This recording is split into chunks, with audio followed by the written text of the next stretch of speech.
Ayan. Morning sa inyo mga koys. Ayong umaga mga koys. Update ko lang kayo sa tanim namin na talong. Yung nakaraan na maliit pa sila. Ngayon, asa may para?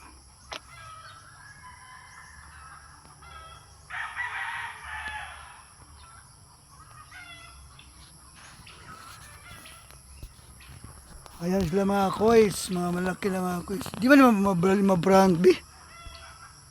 Di lagi mabali.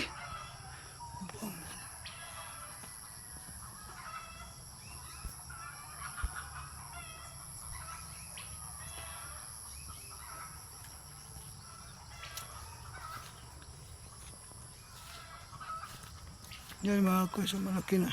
May mga maliliit na sila, tsaka namulaklak na lahat mga koys.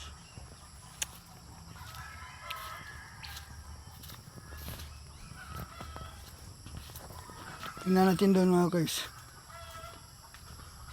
Pakita ko sa inyo mga koys. Dito mga koys. May mga bunga na sila. Kapon mga koys, harvest tayo, unang harvest. Yung good, mga malaki mga koys. 7.5 kilos. Ayun. Ngayon, kasunod mga koys. Sa Sabado, Domingo, Lunes, Martes, Merkulis na naman ang harvest mga koys.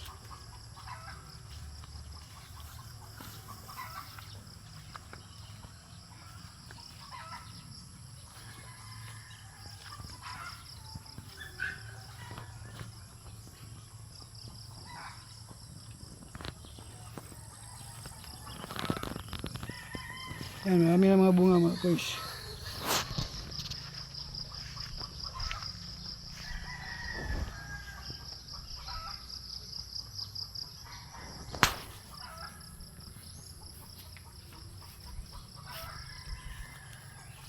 Yan, punta doon mga koys. Mga bungay-bunga na oh. Tsaka sunod na harvest medyo marami-rami na mga koys. Yan.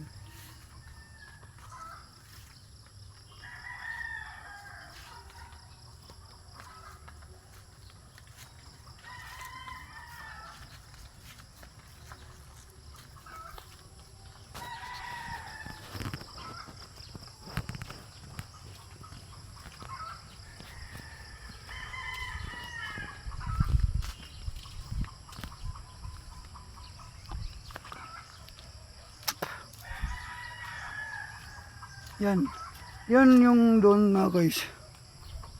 Yung una yung natanim, mga ilang days, hindi sabay-sabay ang pagtanim kasi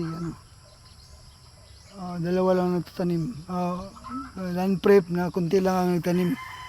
Ilan lang kami nagtatanim tapos hindi mabilisan ang pagka-land prep kaya umabot ng 18 days bago na tapos hanggang dito mga guys. Ito yung huli mga koys. Pero malaki na rin sila. 18 days ang gap nila mga koys.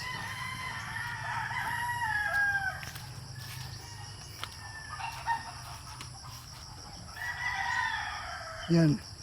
Yan mga koys. Update ko lang ba kayo mga koys sa sunod na harvest sa Linggo, Lunes, Martes. Sa Miyerkules mga koys. Update ko lang mga koys. Salamat mga koys at saka huwag kalimutan mag-subscribe at hit ang notification bell para updated kayo sa mga ipang-upload namin. Bye mga guys.